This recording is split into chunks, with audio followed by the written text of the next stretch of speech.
Queridos, a paz, a graça e as misericórdias do nosso Deus seja com essa linda igreja, Igreja Gileade de Russas. Nós estamos felizes por nessa noite nos encontrarmos aqui participando do 3º Congresso de Homens. E certamente esse é um novo tempo na nossa vida de podermos estar ministrando com o tema: o homem prudente edifica sua casa na rocha. Queridos, o tema desse congresso ele é bem desafiador, e nós queremos nessa noite falar acerca de homens prudentes, já que o texto bíblico de Mateus 7:24, que é o texto base desse congresso, ele traz exatamente essa visão de um homem prudente. E a primeira coisa que a gente precisaria entender, o que quer dizer prudência, o que quer dizer um homem prudente. Nós somos chamados a vivermos com prudência, com cuidado, com atenção. Em geral, quando a gente pensa em prudência, vem logo isso na nossa mente. Mas ainda nos dias de Platão e Aristóteles, na Grécia Antiga, a prudência era conhecida como uma das 4 virtudes cardeais, que era a prudência, a justiça, a fortaleza e a temperança. E a prudência era tido como o guia das outras virtudes. Então, ser prudente é ter uma virtude exemplar. E quando a gente, por exemplo, vai nos livros de filosofia, se entende que uma pessoa prudente é aquela que usa sabedoria, experiência e lógica para examinar uma situação e em seguida avaliar as possíveis consequências antes de tomar uma decisão.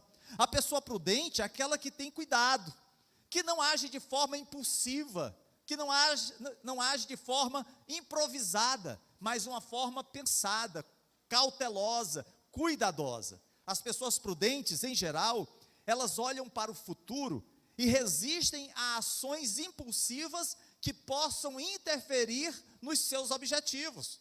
São aquelas pessoas que têm uma visão um pouco mais além do imediato. É aquela pessoa que contempla o futuro, sabendo que Deus está na sua vida e que grandes coisas o Senhor tem reservado para ele. Quando nós vamos, queridos, aqui a passagem de Mateus 7:24, e eu gostaria que você pudesse acompanhar essa leitura na Bíblia Sagrada, mas não apenas o versículo 24, mas eu queria convidá-lo a ler até o versículo 29. Diz assim a palavra de Deus: todo aquele, pois, que ouve estas minhas palavras e as pratica, será comparado a um homem prudente que edificou a sua casa sobre a rocha. Caiu a chuva, transbordaram os rios, sopraram os ventos e deram com ímpeto contra aquela casa que não caiu, porque fora edificada sobre a rocha.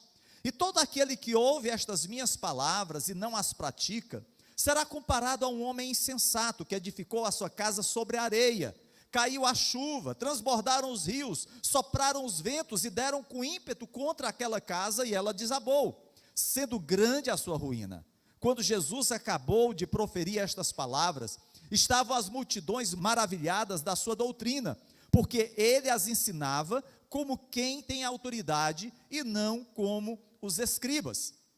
Amados, nessa passagem, Jesus desafia os seus ouvintes e a cada um de nós, porque essa palavra tem chegado até nós, a tomarmos uma decisão sobre os seus ensinamentos. Ele quer que coloquemos em prática o que ele disse.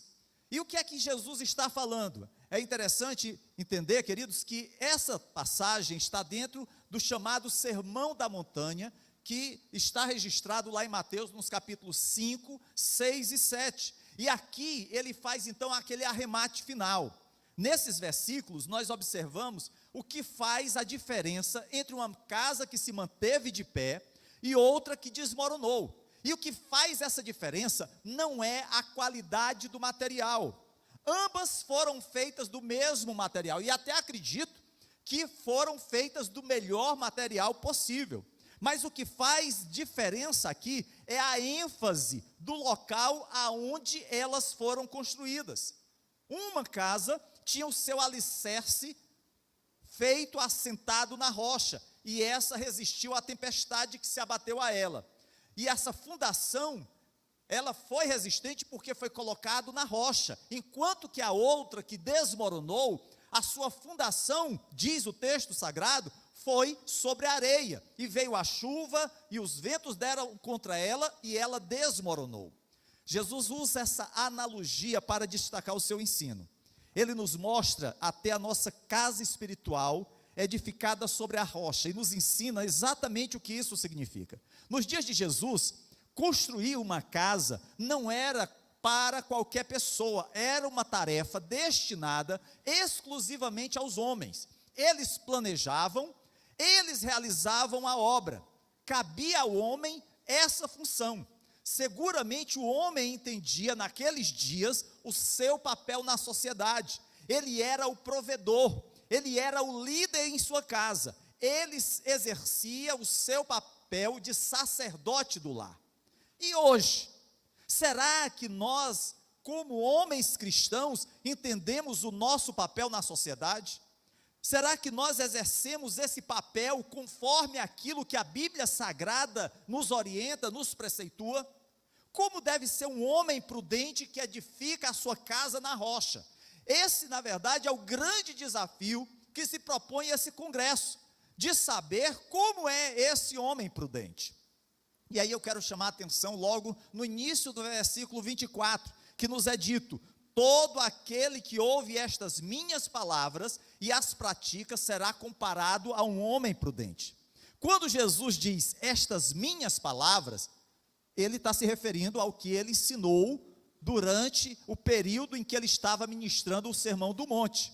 E ele fala exatamente essas palavras, mas essas palavras diz respeito também às Escrituras como um todo. E se nós nos lembrarmos de 1 Timóteo, capítulo 3, versos 16 a 17, nós lemos lá que toda a Escritura é inspirada por Deus e útil para o ensino, para a repreensão, para a correção, para a educação na justiça, a fim de que o homem de Deus seja perfeito e perfeitamente habilitado para toda boa obra. O que Jesus está fazendo é exatamente isso, é nos habilitar para toda boa obra, para que sejamos homens perfeitos. Aí você pode dizer assim: pastor, mas nós não somos perfeitos, nós cometemos erros, é verdade, mas nós temos isso como alvo, nós temos isso como um objetivo a ser alcançado, uma vida de santidade. É isso que nos faz diferentes desse mundo, sermos sal e sermos luz aonde o Senhor nos tem colocado. Há algumas coisas, amados, que nos chamam a atenção quando Jesus fala desse homem prudente. Jesus, ele não diz que nós somos prudentes se apenas ouvirmos a sua palavra. Ele não diz que nós somos prudentes se tão somente lermos as suas palavras. Ele tampouco diz que nós somos prudentes se exclusivamente estudarmos a sua palavra. Ele não diz que nós somos sábios se apenas pregarmos sua palavra. Tudo isso é importante. Ler, estudar, pregar, tudo isso é maravilhoso. Mas o que na verdade Jesus diz é que o homem, ele é prudente quando ele ouve as minhas palavras e as pratica. Não adianta, queridos, a gente simplesmente ouvir a palavra de Deus. Precisamos aplicá-la à nossa vida, e isso nos torna homens prudentes. Eu sei que esse congresso, ele é dirigido aos homens especificamente, mas é importante entender que essa palavra é para todo crente. Todo crente precisa ouvir a palavra de Deus e aplicá-la à sua vida. Devemos ser obedientes ao que Jesus disse para cumprir as suas ordens, os seus mandamentos. É a partir daí, queridos, que Jesus então faz uso dessa metáfora da casa construída sobre a rocha, que é o homem prudente, ou daquele que constrói a sua casa sobre a areia, que é o homem insensato. Jesus explica que essa obediência à sua ordem, ao seu mandamento, é exatamente a casa erguida sobre a rocha. Isso nos revela, queridos, que o que faz diferença é a fundação da sua casa espiritual. É isso que vai mostrar se ela é segura ou forte, ou vulnerável e frágil. A palavra de Deus diz que veio chuva, veio ventos que se abateram sobre as duas casas. Não se engane, haverá tempos difíceis que virão em seu caminho. Talvez você já esteja enfrentando dias difíceis na sua vida. Dias difíceis no seu casamento, dias difíceis no seu negócio, dias difíceis até mesmo no relacionamento que você tem com os irmãos na igreja. Você encontrará dificuldades inesperadas. Pastor, por favor, eu pensei que você fosse trazer bênção sobre as nossas vidas, queridos. Mas é importante que se diga que no mundo nós teremos aflições.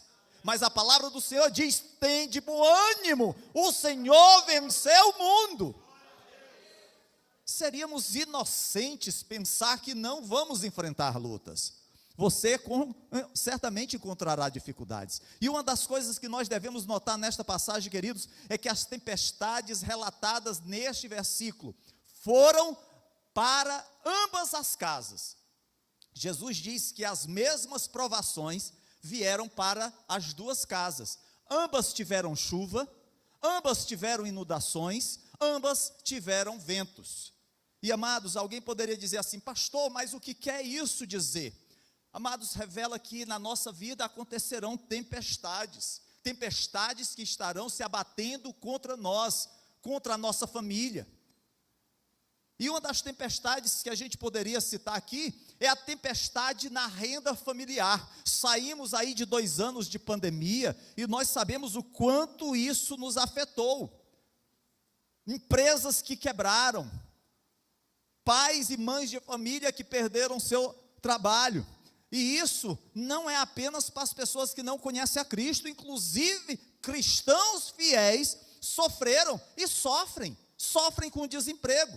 As escrituras, amados, nos dizem que muitos cristãos viveram na pobreza durante o primeiro século da igreja.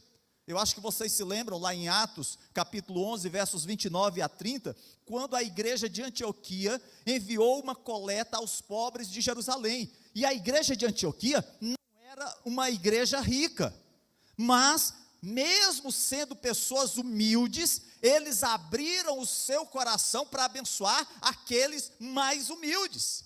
Que testemunho maravilhoso esse que o pastor Maurão nos trouxe aqui nesta noite acerca do projeto Dorcas. Queridos, essa é a visão do homem do reino de Deus, que tem o seu coração segundo o Senhor, que tem visão de aplicar na obra de Deus. Infelizmente, às vezes a nossa visão é apenas de olhar para a nossa necessidade, para o nosso próprio umbigo. Mas se a gente observar lá na carta de Paulo aos Coríntios, na sua segunda carta, capítulo 8, verso 9, Paulo fala exatamente dessa liberalidade que aqueles irmãos tinham. Ele diz assim: profunda pobreza transbordou na riqueza da liberalidade. Aqueles irmãos viviam em profunda pobreza, mas tiveram o desejo de abençoar os mais pobres que estavam sofrendo em Jerusalém. Isso, queridos, nos mostra que muitas vezes nós vamos passar tempestades na renda familiar, e nós vamos precisar ser abençoado. Pastor Maurão disse que durante um período da sua vida, ele foi abençoado mensalmente com pessoas que levaram cestas básicas para a sua família. Que coisa maravilhosa, queridos. Coisa tremenda é quando nós podemos abençoar outras vidas, quando nós podemos ser bênção de Deus na vida de outros. As dificuldades econômicas, elas não são novidades, mesmo para cristãos prudentes. Mas quando a tempestade vier contra você, o grande diferencial que vai fazer a sua casa se manter firme é exatamente o fundamento aonde ela está ancorada. Os verdadeiros cristãos podem suportar a tempestade sem ansiedade, porque o próprio Senhor Jesus, lá em Mateus capítulo 6, versos 25 a 34, diz: não devemos andar ansiosos pela nossa vida, mas buscar em primeiro lugar o reino de Deus e a sua justiça, e as coisas demais nos serão acrescentadas. O problema é que nós temos o nosso olhar focado somente nas preocupações, no corre-corre, na agitação, e às vezes nós não conseguimos observar outros que estão em situações mais difíceis que a nossa. E o que é pior, passamos a murmurar, passamos a reclamar. Precisamos entender, amados, que o nosso propósito na vida é servir ao Senhor e não a Mamon, para que haja paz mesmo quando surgem problemas financeiros. Mas além dessa tempestade, há uma outra tempestade, na saúde. Essa tempestade, queridos, tem trazido grande inquietação nos nossos dias. Esse mundo que nós vivemos está sob a maldição do pecado e também em desacordo com o projeto original de Deus. E uma das consequências dessa maldição são as enfermidades, são as doenças. O nosso corpo, o ambiente em que nós vivemos, tudo sofre com a consequência do pecado. Somos atacados por bactérias, fungos, vírus, somos afetados por toda sorte de enfermidade que assola a humanidade. Saímos de uma pandemia e já caímos nos braços da chikungunya e da dengue. É assim, saímos de uma coisa, caímos em outra. E alguns, amados, caem em depressão e desespero. Durante quase 4 meses ficamos em isolamento social e muitos saíram com ansiedade, depressivos. Sem Deus, o desespero pode levar o homem a ver a morte como a única esperança de escapar da sua dor e acabar com o seu sofrimento. O verdadeiro cristão, ele está sujeito ao sofrimento físico que está presente neste mundo caído. Nós não estamos blindados, nós não estamos imunes às doenças. Pode ser até que isso seja mote na boca de alguns pregadores neopentecostais, pode ser até que isso dê ibope, venda livros, mas nós não estamos isentos de adoecer. Nós passamos provações aqui nesse mundo, porém, mesmo no momento da enfermidade, o Senhor não nos desampara. O Senhor não disse que nós não iríamos enfrentar o vale da sombra da morte. O Senhor disse que mesmo passando pelo vale da sombra da morte, Ele estaria conosco. Esse é o grande diferencial. Mas existe uma outra tempestade, a tempestade da morte. A tempestade da morte que vem sobre nós, que é a morte física. E isso, queridos, inclui amigos e entes queridos ao nosso redor. Quando alguém que amamos morre, nós sofremos. Em fevereiro de 2021, eu passei 25 dias com a Covid. Pastor Beto passou 30 dias no mês de março, e o Senhor o chamou à sua presença. E como isso foi motivo de tristeza na nossa vida e na vida de muitos irmãos e irmãs que tinham esse homem de Deus como referência nas suas vidas. Mas nós sabemos, amados, que todos nós vamos um dia passar por essa transição, isso se Jesus não voltar até lá. A maioria de nós conhece a angústia dessa tristeza, porque nós já perdemos um ente querido. Até mesmo Jesus chorou no túmulo de Lázaro. Mesmo para o cristão, a morte ainda é inimiga e continuará sendo inimiga até que seja lançada no lago de fogo. Mas para aqueles cuja confiança está em Cristo, é como diz Paulo em 1 Coríntios 15, a morte é o inimigo que perdeu seu aguilhão e sua vitória. Lamentamos, choramos, lutamos com nossas emoções, mas não somos como quem não tem esperança, pois temos um Salvador e, portanto, uma garantia para o futuro. Quando os cristãos enfrentam a morte, podem se encontrar na mesma perplexidade que Paulo em Filipenses capítulo 1, versículo 21.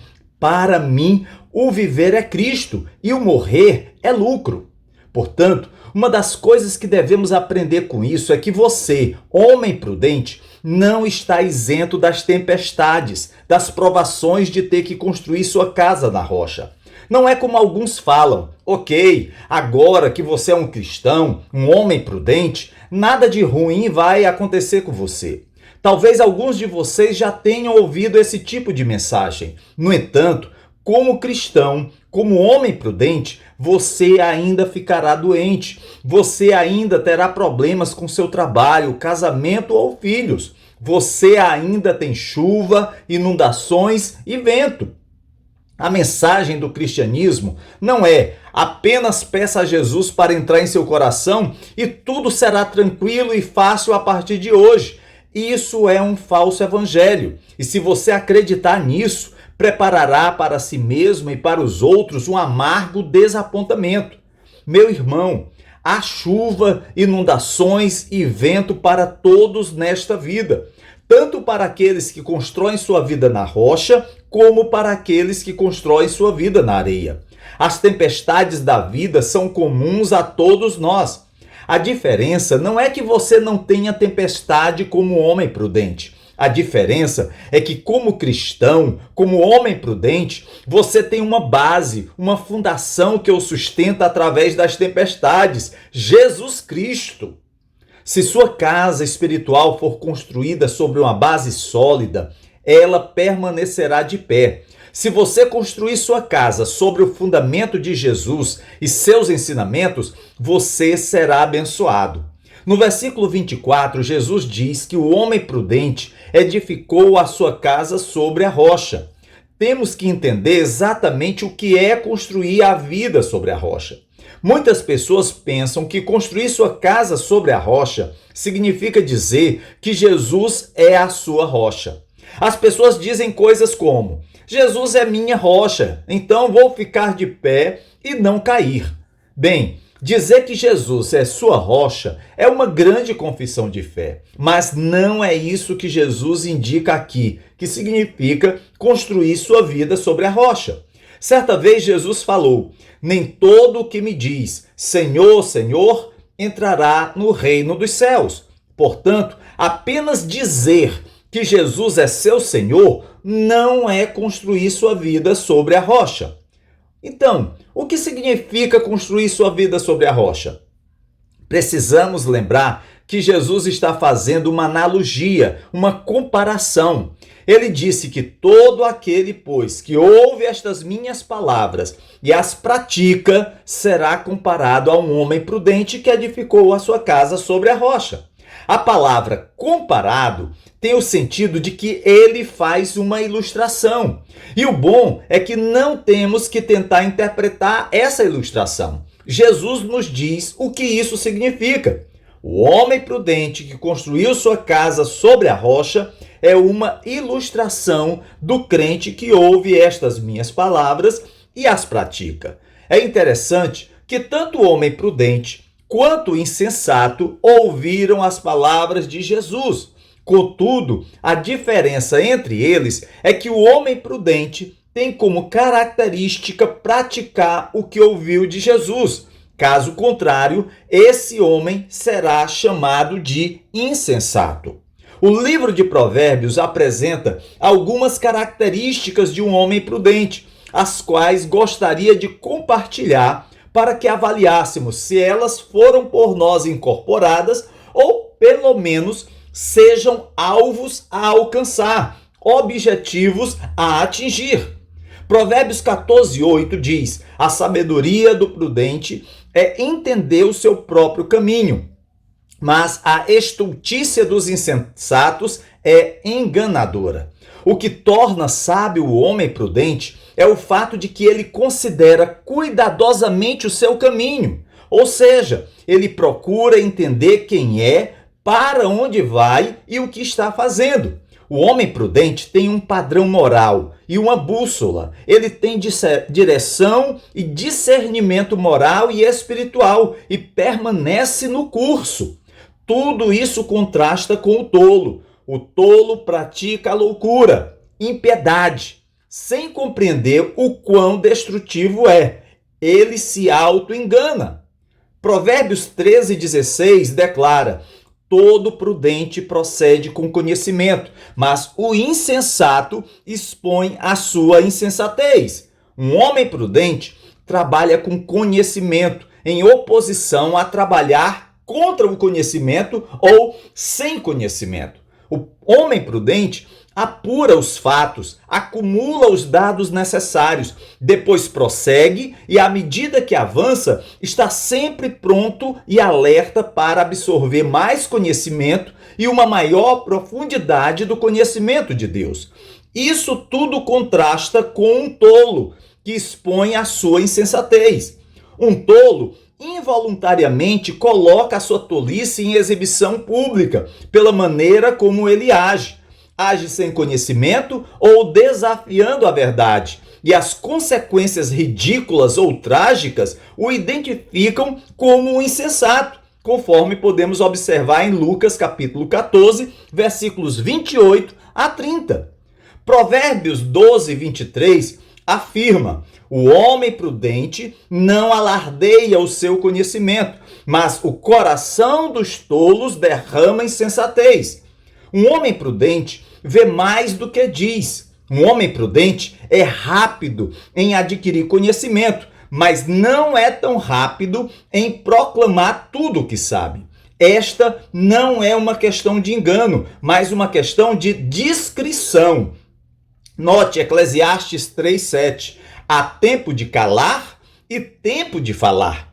Uma característica da prudência é a discrição e a capacidade de praticar o autocontrole, especialmente sobre a fala. Provérbios 22:3 nos exorta: o prudente percebe o perigo e busca o refúgio. O inexperiente segue adiante e sofre as consequências. Um homem prudente, por causa de seu respeito pelo conhecimento divino e sua receptividade a tal conhecimento, é capaz de vencer o mal, de ver o mal e vencê-lo. Ele busca a direção do Senhor, baseado nos mandamentos de Deus e no conhecimento de seu próprio coração. Ele pode reconhecer uma situação perigosa de tentação à distância, antes de cair de cabeça nela. Ao ver o mal, o homem prudente se esconde. Ele age de acordo com seu conhecimento, evitando a zona de perigo e fazendo um desvio em torno dela. Não fazer isso tornaria um tolo, abraçando o perigo para sua alma e entrando descuidadamente nela.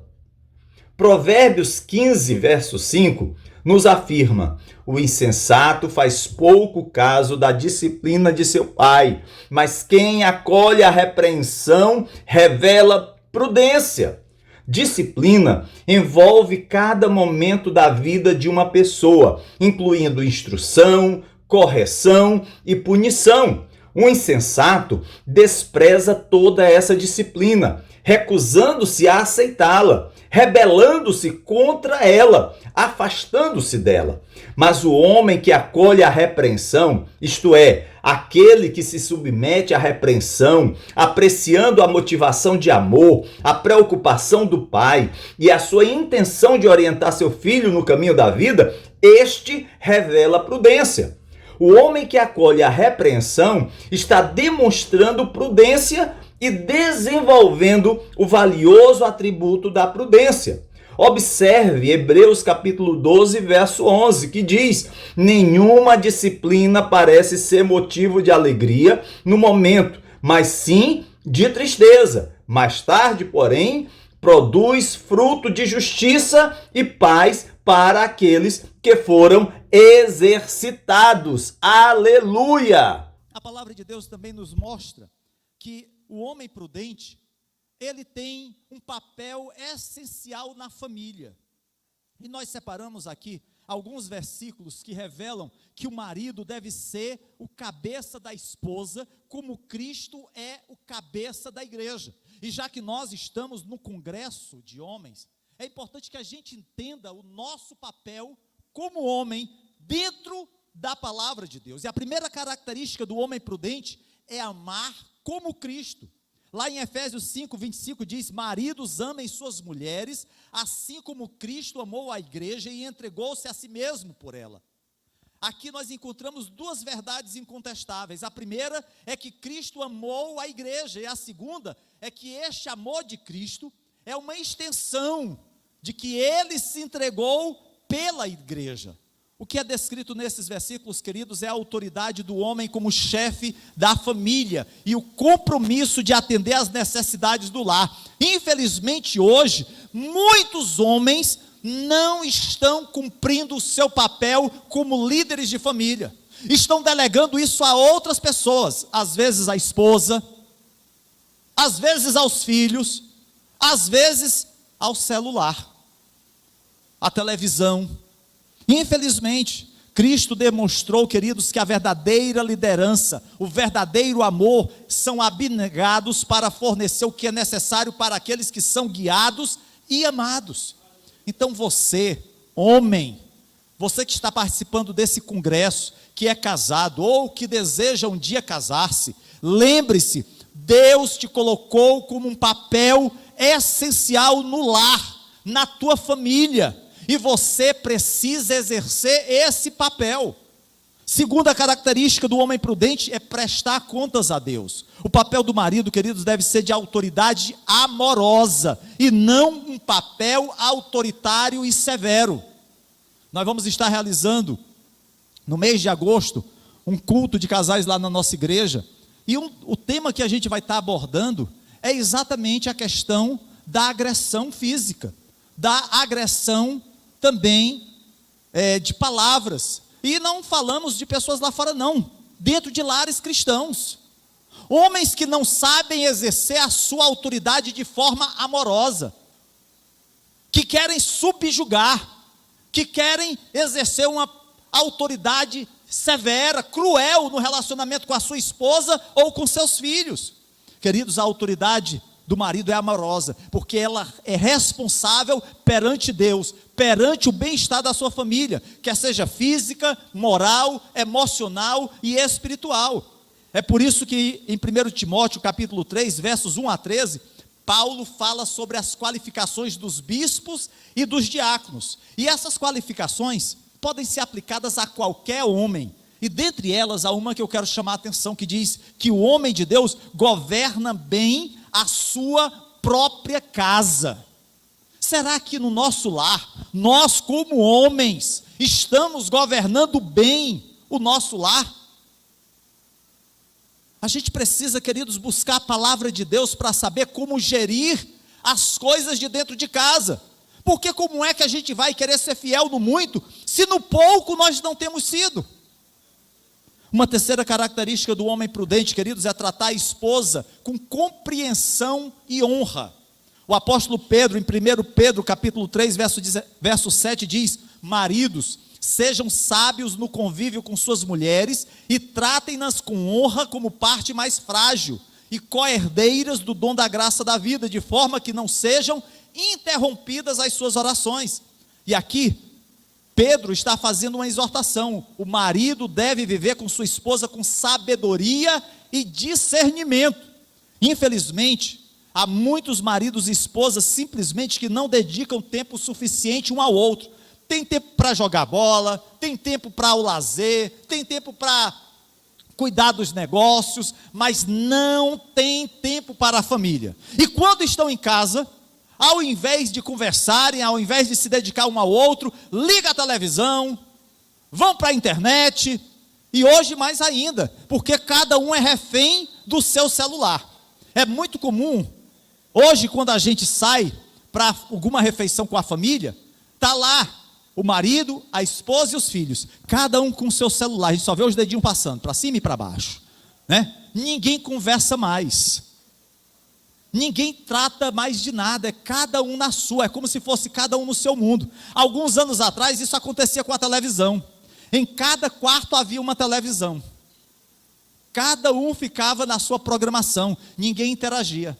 A gente dava graças a Deus quando faltava energia, porque só assim a gente se desprendia da televisão. Mas hoje nem faltar energia, falta mais, né? Infelizmente, queridos, há um tempo de qualidade individual que é necessária, e não importa há quanto tempo um casal esteja casado, quer seja alguém recém-casado, quer seja alguém que tem muitos anos, nós precisamos dedicar tempo um ao outro.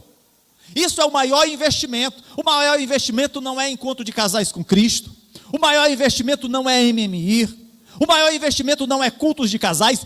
Tudo isso é bênção de Deus, mas o maior investimento é aquele que você faz diariamente no seu lar, no seu casamento, na sua família. E nós, como homens de Deus, precisamos priorizar isso. Mas aqui também, queridos, a gente vê o apóstolo Pedro fazendo uma segunda exortação. O marido deve ter consideração da esposa como parte mais frágil. O marido precisa cuidar da esposa e demonstrar ternura por ela. E queridos, com o passar dos anos, a gente vê que alguns se esqueceram dos dias do namoro. No namoro se pegava na mão, se esperava um pelo outro, olhava para a lua, que coisa linda, meu amor, parece o brilho dos seus olhos. Fica igual a Nete vendo a chuva de asteroides e chamando lá o Maurão 2 horas da madrugada para ver, e o Maurão, que é bonito, né? E volta a dormir, né? É assim, queridos. Mas com o passar do tempo parece que a gente vai esquecendo do romantismo. E aí a gente já não dá mais valor às pequenas coisas. Pelo contrário, o que nos chama a atenção são os problemas. São os palitos de dente jogados atrás do sofá. É a toalha molhada deixada em cima da cama. É a tampa da privada levantada. Isso acaba sendo aquelas raposinhas lá de Eclesiastes que ficam mordiscando as vinhas e danificando a bênção de Deus que é o nosso lar, que é o nosso casamento. Queridos, nós precisamos ter consideração para elogiar a nossa esposa, né? Precisamos fazer isso, valorizar a bênção que Deus nos tem dado. Terceira exortação que Pedro faz aqui, queridos, é que o marido deve tratar a esposa com dignidade. E uma maneira do marido tratar a esposa com dignidade é considerar também os seus pontos de vista e os sentimentos dela. Não é sempre você que tem razão, não é sempre você que tem a palavra final, é você saber ouvir, é você estar disposto a entender a sua esposa. E como isso é difícil. Parece-me que o casal às vezes está como puxando o cabo de guerra, cada um exercendo mais força. Mas não é isso que Deus deseja, queridos. O desejo de Deus é que a nossa vida seja uma caminhada um ao lado do outro. E eu quero concluir, queridos, essa minha palavra. Pastor Barão disse que já é a 4ª vez que eu venho aqui na cidade de Russas. Não sei se haverá uma próxima, Deus sabe. Mas eu quero que você entenda, queridos, que o Senhor tem chamado a você e a mim, a cada um de nós, inclusive a você que está aí nos acompanhando através do canal do YouTube, a sermos homens prudentes, a agirmos não como insensatos. Mas se você tem agido assim, se você tem sido um homem sensato, se você tem erguido a sua casa sobre a areia, a minha palavra para você nessa noite é: arrependa-se, afaste-se do seu pecado, domine-se e creia no Evangelho. Você pode ter crescido na igreja, você pode até ter lido a Bíblia de capa a capa, você pode ser, por outro lado, um rebelde, fugindo da obediência ao Senhor. Você pode estar arrasado pela culpa, com medo do julgamento de Deus e incapaz de acreditar que Deus possa ser misericordioso com você. Você pode ser uma pessoa correta por fora, tentando cumprir regras e ganhar o seu lugar no reino de Deus. Você pode ser um pródigo que chegou ao fim de si mesmo, mas está longe do caminho de volta para casa. Queridos, a minha mensagem para você é: arrependa-se e creia nas boas novas de salvação, de que o Filho de Deus veio a este mundo para alcançar você, não para permanecer como um homem insensato, mas para torná-lo um homem prudente. E se tornar um homem prudente, queridos, não é algo que eu possa ensinar a você com uma regra. Não há uma regra matemática para isso. Há uma outra regra. E essa regra está contida na palavra de Deus. Essa palavra é que pode lhe dar a orientação necessária para você entender o caminho que você precisa trilhar. Lembre-se, Jesus morreu para salvar os pecadores. E aqui o que cabe é entendermos que somos homens pecadores. Jesus, quando lançou essa palavra, essa parábola, ele falava a homens que o estavam acompanhando. Talvez você vinha acompanhando Jesus, você vinha seguindo Jesus. Talvez você tenha chegado até aqui nesta noite, à igreja Gileade, aqui na cidade de Russas. Talvez você esteja acompanhando através do YouTube. Mas independente do lugar onde você esteja, o importante é aquilo que Deus quer realizar na sua vida. Deus quer transformá-lo, de um homem sensato em um homem prudente. E só há um jeito, só uma forma: arrependimento, mudança de direção, novo nascimento. Eu não sei como está a sua vida, mas eu sei quem conhece a sua vida quando ainda você era feto, substância informe no ventre de sua mãe. Eu conheço aquele que já conhecia todos os teus dias, quando nenhum deles ainda existia. Eu conheço aquele que um dia morreu por amor a mim, e morreu por amor a você também. Se houver entre nós alguém que ainda não tenha confessado a Cristo, se houver entre nós alguém que ainda não fez a maior decisão da sua vida, eu quero te dizer nessa noite: não adie. Esse é o maior projeto que um homem pode querer para si. Não é alcançar grandes feitos, isso é bom. Não é ter seu nome registrado na história da humanidade, isso é legal. Mas tudo isso passa. Tudo isso passa. Porém, o amor do Senhor jamais passará. E o amor de Deus por ti, Ele não mudou.